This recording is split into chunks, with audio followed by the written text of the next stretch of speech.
Should you walk a Camino alone or with a group? Yes and yes, huh? Stay tuned and I'll explain.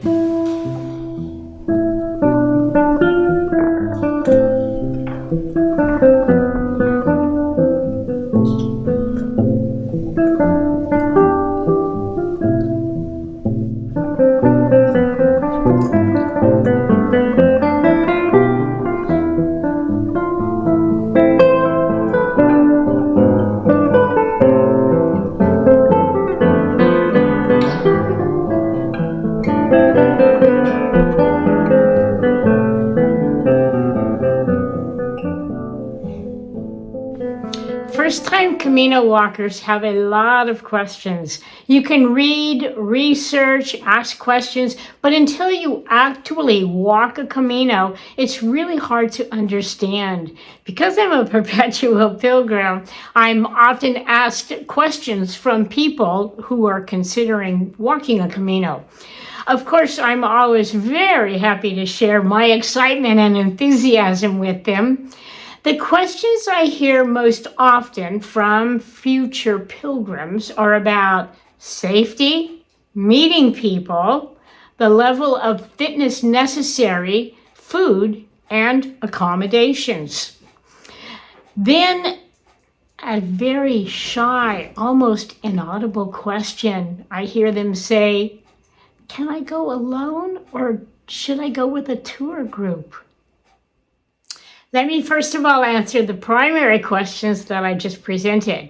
Then I'll answer that last one and that oh so important question. Okay, first of all, is the Camino safe? Yes, very safe. The Camino walking paths will take you primarily through small rural towns and villages. You'll go through some major cities, but only a few. The big cities are just like any other big city anywhere. You just need to use your common sense to stay safe. Spain is among the 25 safest countries in the world.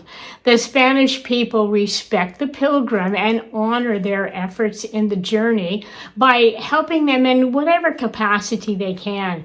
I've heard so many stories of kindness given to pilgrims in need. It's very special and always heartfelt. Will I meet people? If you start off alone or with a group of a dozen, you will always meet people.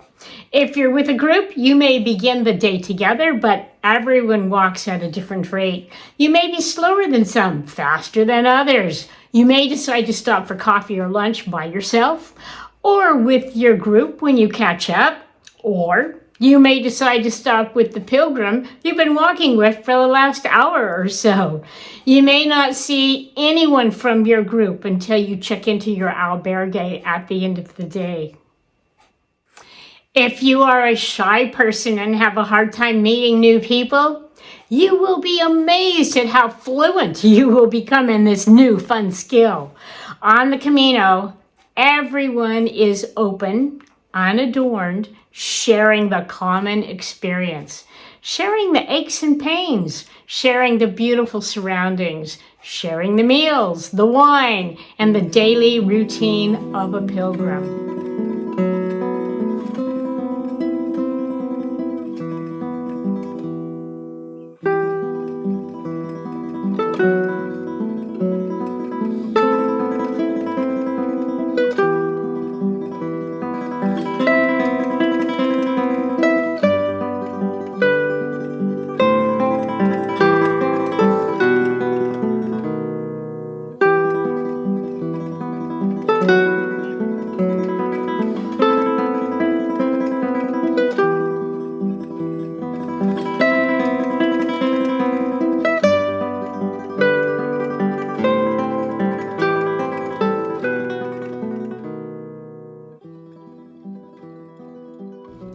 The various Caminos present a whole variety of challenges, from steep hills to wet, boggy forests and dry and hot expanses of barren fields, ocean cliffs with fog and wind, you name it, our Camino will have it.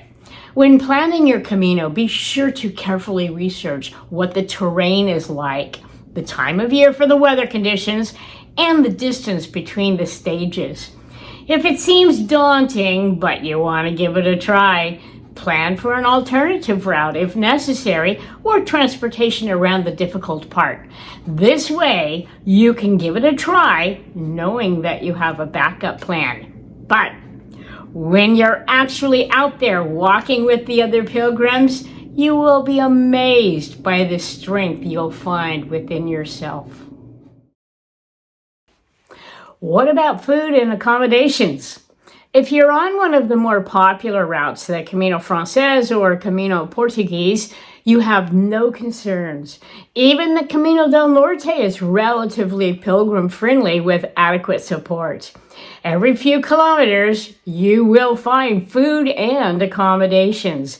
You can eat anything from a picnic out of a grocery store to a full 3-course meal with wine. For accommodations, you'll find every type from the large airport hangar-type municipal albergues to the 4- or 5-star hotels. The choices are abundant. On the less popular routes, you need to be a bit more organized. The stages can be long with minimal pilgrim infrastructure. When this is the case, you have to plan accordingly and carry with you necessary water and food. It's often prudent to pre-book your lodging just to make sure you have a place for the night. And now that last but oh so important question, can I go alone or should I go with a tour group?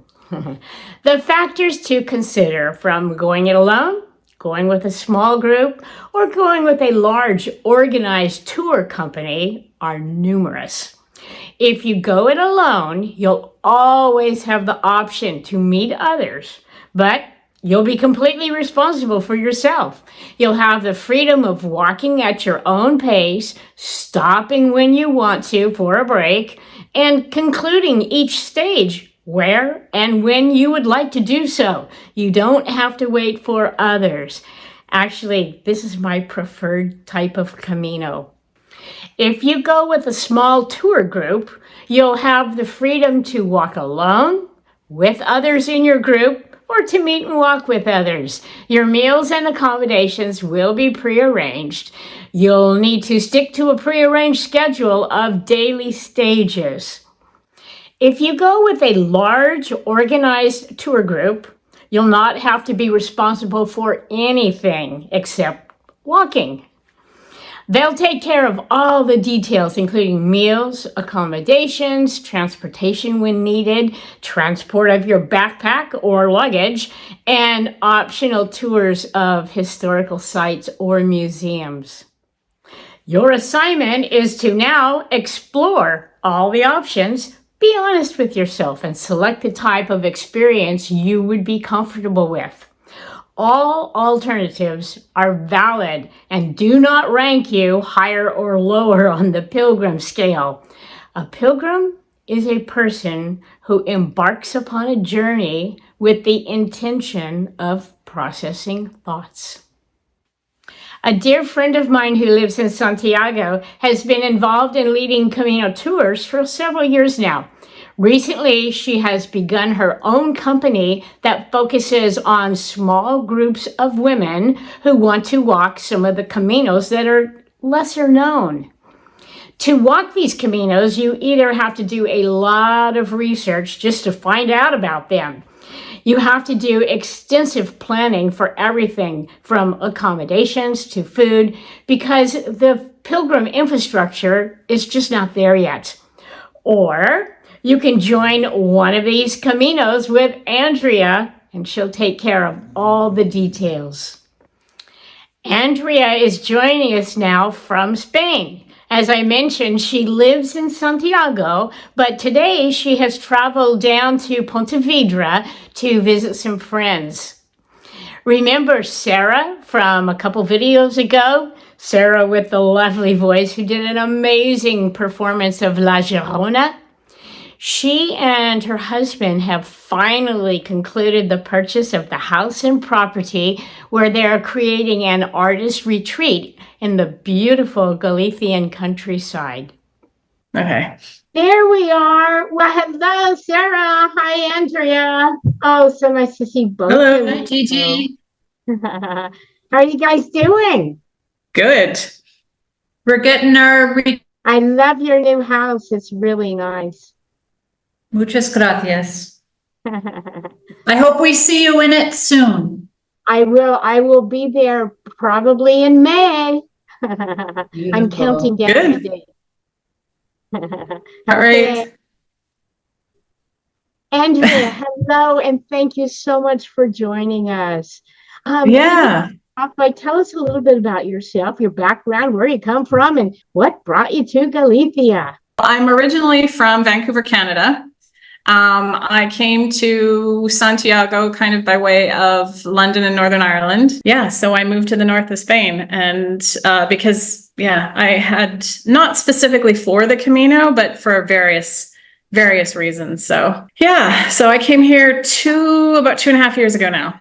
Mm-hmm. So you walked in 2013, the first part of the Camino from Saint Jean to... I walked from Saint Jean to Ponferrada. My dad had heard about the Camino by way of a woman that they had met in Egypt, actually, while they were traveling. And she had just done the Camino. And so my dad came home and he's like, hey, do you want to do this? Because my dad's kind of like the adventure guy in our family. And I was like, sounds interesting. So off we go. And we ended up we didn't finish and ended up coming home from Ponferrada. And then, I wanted to finish it off. So when I finally got back to Spain after like 8 years, I started in Ponferrada and stayed with Susie and Fermin on the way. And eventually it took me, 8 days, I think. And then I got to Santiago. And it was just post-COVID. So it was really quiet and really beautiful. And it was kind of my intention to walk by myself. So I met maybe 4 other pilgrims on the way. So it was kind of interesting, a little bit different than it is now. Yeah. And so you got hooked. And then you started working as a tour guide, a Camino tour guide? Yeah, I got the opportunity to work for a company and kind of decided after working with them for a little while that I would do my own thing. I wanted to focus a little bit more on women who are comfortable walking alone but don't necessarily want to. There's a branch, it's a really old branch of the Portuguese that is called the Ribeiro Minhoto. And it goes through, it starts in Braga, but we're going to do the last 100 kilometers into Santiago. And then this one, there's actually, Sarah's house is right near, it's a branch of the Via Mariana, which is also another Camino, but it's kind of like the cult of Mary. It follows along the Mariana churches. But this one is a different branch, and we've been asking in town and trying to figure out, because the coffee shop that we went to, the bar that we went to for lunch this afternoon, has a yellow arrow right outside of it. And he says it's the Trabero route, but we've never heard of it. So I'm trying to figure out what it is. But it would be really nice to kind of, come within. Maybe we can. Sarah and Jones are setting up musicians retreat center so they can collaborate with Galician artists and artists from the United States and other parts of the world. So it'd be kind of cool if we could work that in somehow. That would be.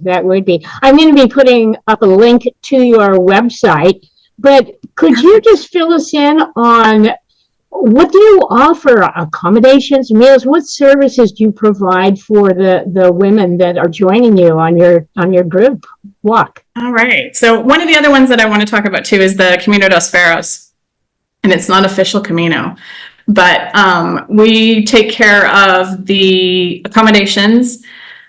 Food is not included, and there's several reasons for that. One of them is usually, it depends on the weather, and if the weather is really hot, you like to leave early, and a lot of these places that include breakfast, you leave too early to take advantage of that. So It's just a little bit easier not to do that. And then some of the other places, because the Camino dos Ferros is not a very well-known route, and this will probably be the way it goes with all of these lesser known routes, is that it's not there's not infrastructure that's catering to pilgrims. It's just the occasional person that comes through on one of these routes. So the restaurants may not be open, they may not be available at this time of year, or they decide that they're going to go on a family vacation. So it's kind of like it's definitely adventure if you're going to do a Camino Stelle tour, which is what my business is called, by the way. You can find it at caminostelle.com on the interwebs, and it is at caminostelle.adventure on Instagram. So I have the Camino dos Ferros goes one at the end of June and one at the beginning of September. And the other one is the Portuguese from Oia to Santiago. And that one is April, middle of June, and the middle of May, sorry. Yeah. I'll post all that information. So when you're in Oia, you'll be staying with Tanya?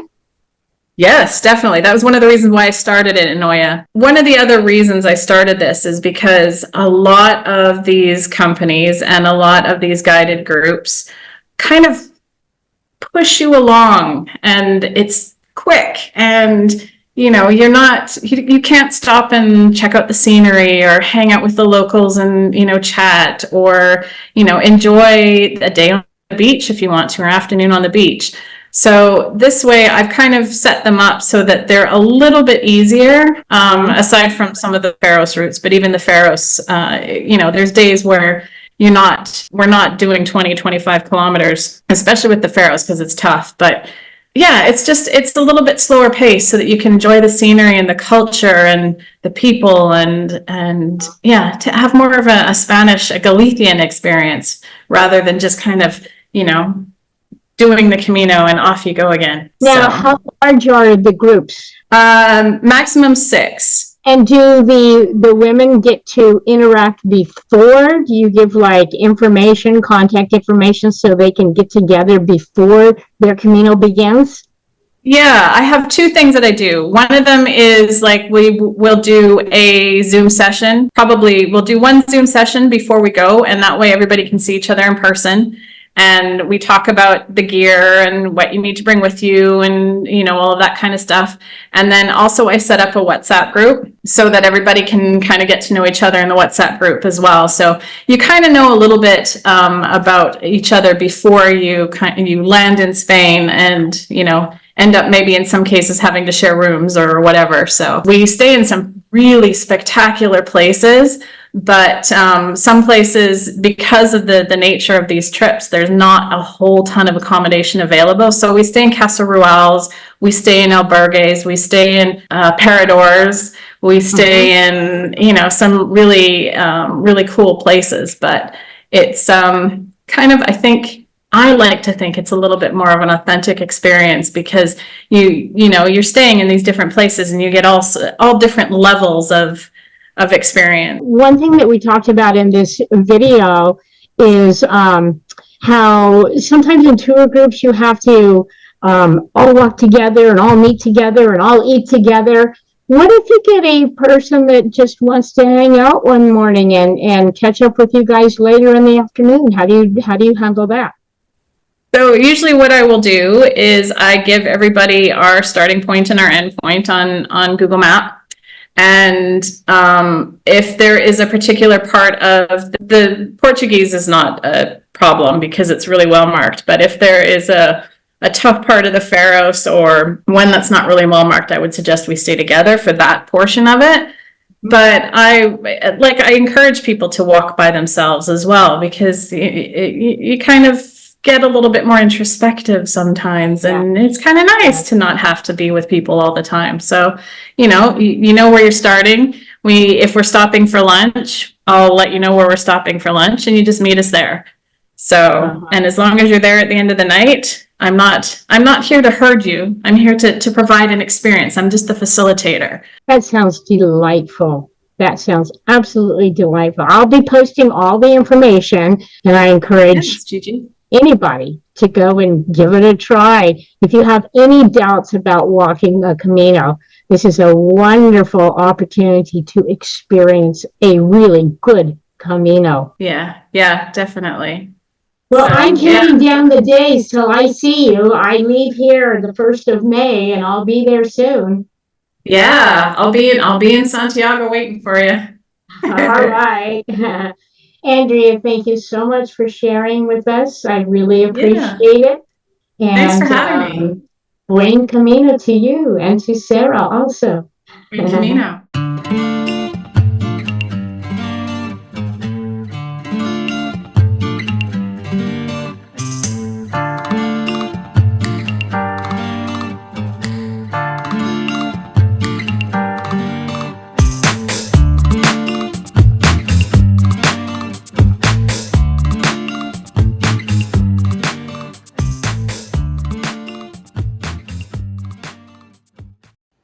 Are you ready for some music? The selection that I'm using for this video was composed by the French composer Gabriel Fauré in 1887. It's simply titled Pavane. A pavane is a slow, processional Spanish court dance that was popular during the Renaissance era. Once again, Spanish music influences the rest of Europe. This work was written first of all for piano, then orchestrated by the composer and features the flute. Here is my arrangement of this beautiful music for 4 French horns. Please enjoy.